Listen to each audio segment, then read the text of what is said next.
Et voilà pourquoi, Seigneur Dieu Tout-Puissant, nous abandonnons ces moments à toi, pour que toi seul tu puisses descendre au Père éternel et nous parler au travers de ta parole.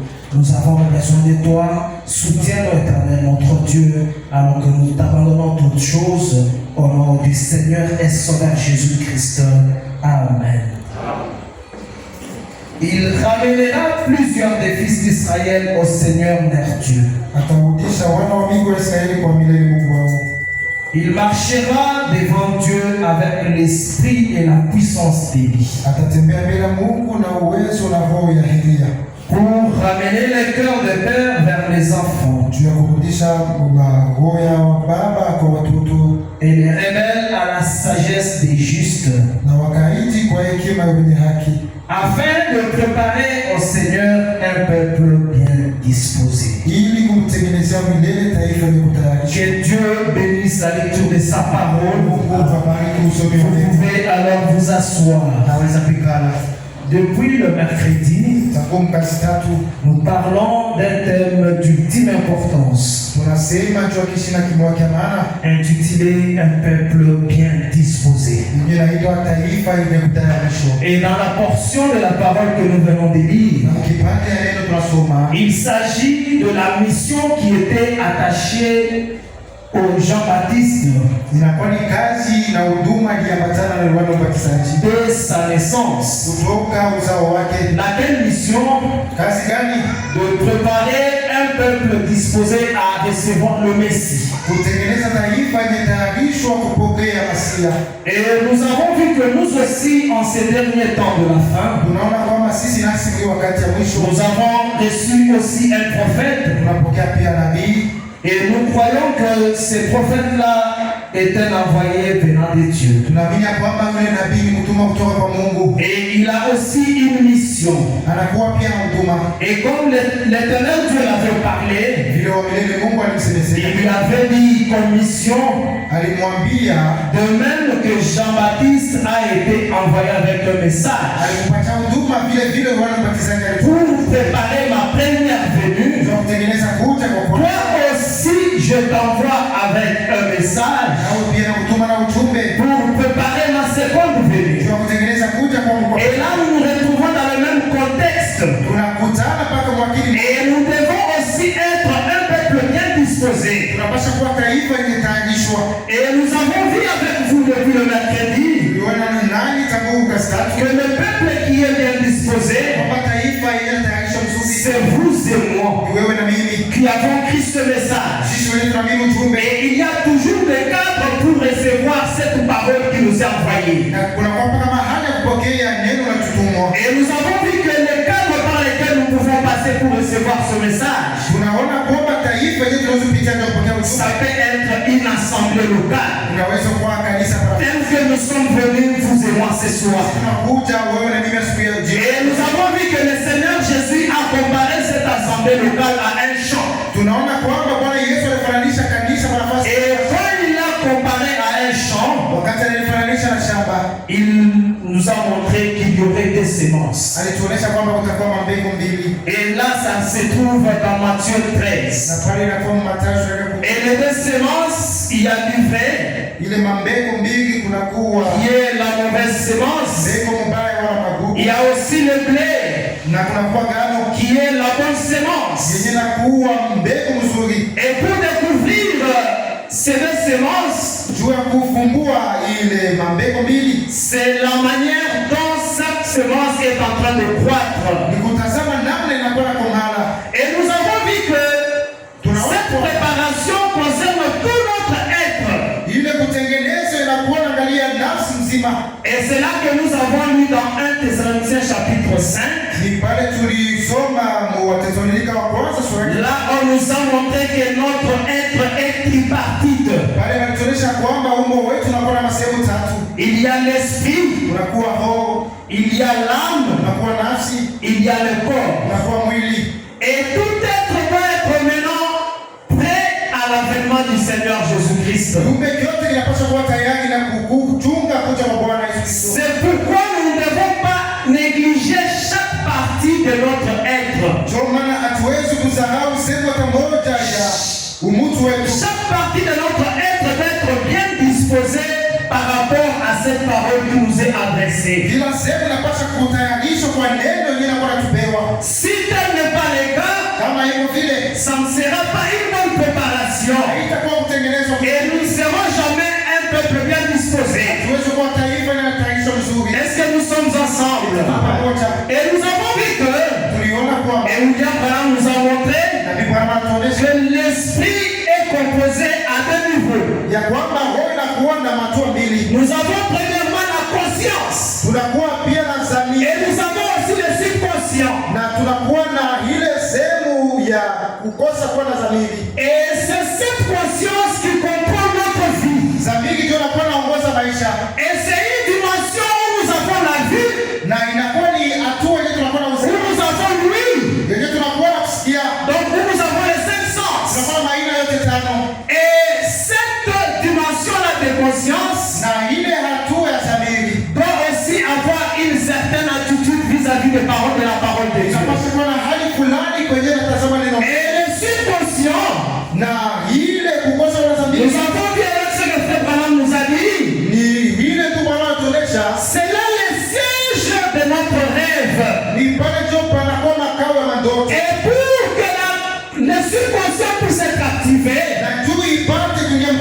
la conscience doit être inactivée. Et c'est là pendant notre sommeil. Et nous avons lu tous ensemble comment la parole de Dieu nous a exhortés. Mais nous devons maintenant nous approcher devant notre Dieu avec une conscience sans reproche. Et si nous devons avoir une conscience sans reproche devant notre Dieu, ça doit être de même devant nos proches. Mais les chrétiens aujourd'hui, ils négligent cet aspect-là. Ils continuent à vivre comme ils le pensent. Et ils laissent la corruption entrer dans sa conscience. Et si la conscience est corrompue, et là nous ne serons pas un peuple bien disposé. Est-ce que nous sommes ensemble? Acclamons pour la gloire de notre Dieu. Alors, qu'est-ce qui va arriver premièrement à notre esprit qui est constitué à deux niveaux? Écoutez ce que Frère Branham dit dans Questions et Réponses sur les Hébreux. Deuxième partie. Au point 393 à 395.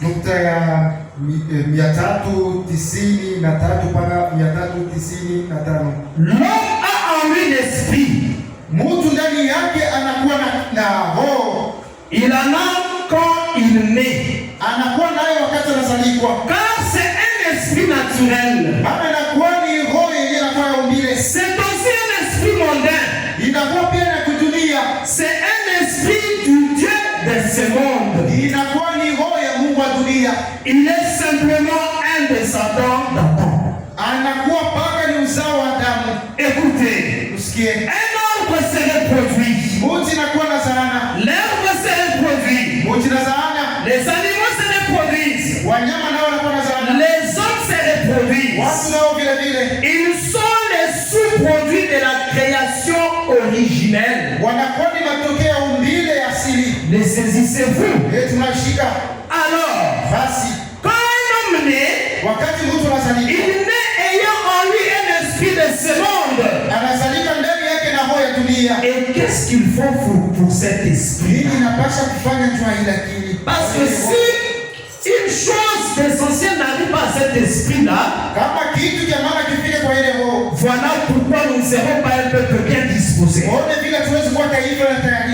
Frère Branham dit, c'est là que j'attire votre attention. Voilà la raison pour laquelle l'esprit doit naître de nouveau. Car cet esprit vient de la conception inatoka mawazo par le père et la mère. katika wazo ya baba na mama, Laquelle conception est sexuelle. na ile mpango na kwa Il kuunganisha ne peut absolument pas vivre pour toujours. hawezi kuishi milele, Aussi doit-il naître de nouveau. na basi anapaswa uzalika mara mpya. Donc nous devons naître réellement de nouveau. Tunapaswa kweli kweli kuzaliwa mara mpya. Et quand nous sommes nés de nouveau, Wakati tunazaliwa mara mpya, c'est notre esprit qui est renouvelé. ni roho yetu ndio inakuwa na budi. Et il y aura même le renouvellement de notre conscience. Itakuwa urejesho pia wa ile sabiri. C'est là que nous n'aurons pas cette conscience corrompue. Ni pale ndio tutakuwa na sabiri yenye inaharibiwa. Et si nous sommes réellement nés de nouveau, Kama tunazaliwa mara mpya, c'est là que nous aurons une vie de pureté. ni pale tutakuwa na maisha usafi. C'est là que nous aurons l'humilité. Ni pale tutakuwa na unyenyekevu. Et nous avons vu que l'humilité, c'est rechercher la volonté de Dieu. Tuliona kwamba unyenyekevu ni kutafuta mapenzi ya Mungu. Parce qu'il est celui qui se révèle aux humbles. Maana ni yeye kufunua kwa wanyenyekevu. Donc nous devons être réellement de nouveau. Tunapaswa kuzaliwa mara mpya. Et si vous allez dans Ézéchiel 36, Kenda Mwezekieli sura ya 30. lorsque Dieu te donne un esprit nouveau, Pale Mungu ataleta roho mpya. tu auras le dégoût de ta vie passée. Utakuwa na huzuni ya maisha yako kale. Est-ce que réellement Eti kweli kweli avons-nous eu le dégoût de notre vie passée? tulisha kuona mbaya wa maisha yetu ya kale? Est-ce que nous continuons avec cette conscience corrompue ou non?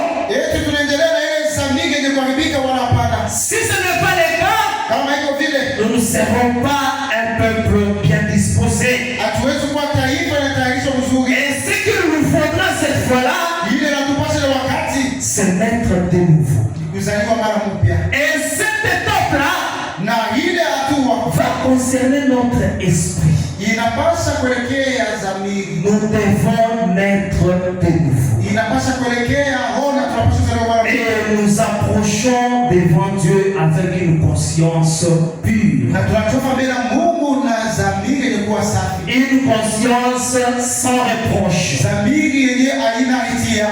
Est-ce que nous sommes dans cette position ce soir? Eti tunakuwa ile usimamo jioni ya Ou leo. bien tout ce temps quand nous marchons? Waona hii wakati yote tukitembea. Depuis que nous avons pris ce message, Hapo tuliamini ujumbe.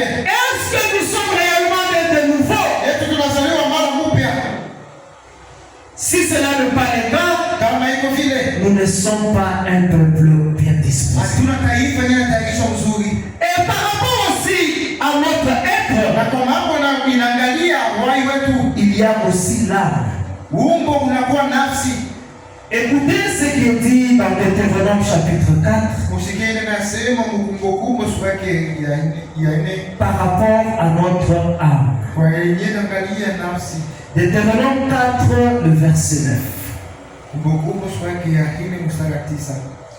Seulement, Paka prends garde à toi lakini kama haki kwako. et veille attentivement sur ton âme Na wewe kesha juu ya nafsi yako tous les jours de ta vie. masiku yote ya uhai wako. De peur que tu n'oublies pas les choses que tes yeux ont vues Ili usije kusahau mambo macho yako ya et qu'elles ne sortent de ton cœur. na yasiondoke moyoni mwako. Enseigne-les à tes enfants Uifundishe watoto wako et aux enfants de tes enfants. na watoto wa watoto wako. Bien des fois, nous oublions ce que nous dit la parole de Dieu. Mara mingi tunasahau ile neno Mungu anatuambia. Comme il est dit dans le livre de Jacques, Vile nasema kitabu ya Yakobo. nous restons, nous nous attelons seulement à écouter. Tunabakia tunasimamia tu kukusikia. Nous ne restons pas aussi à prendre le temps de mettre cela en pratique. Hatujikaze na kutafuta muda ya kuweka mtendo. Mais si Lakini kama nous devons nous attacher à Dieu, tunapaswa kuungana na Mungu, nous devons aussi veiller sur notre âme. tunapaswa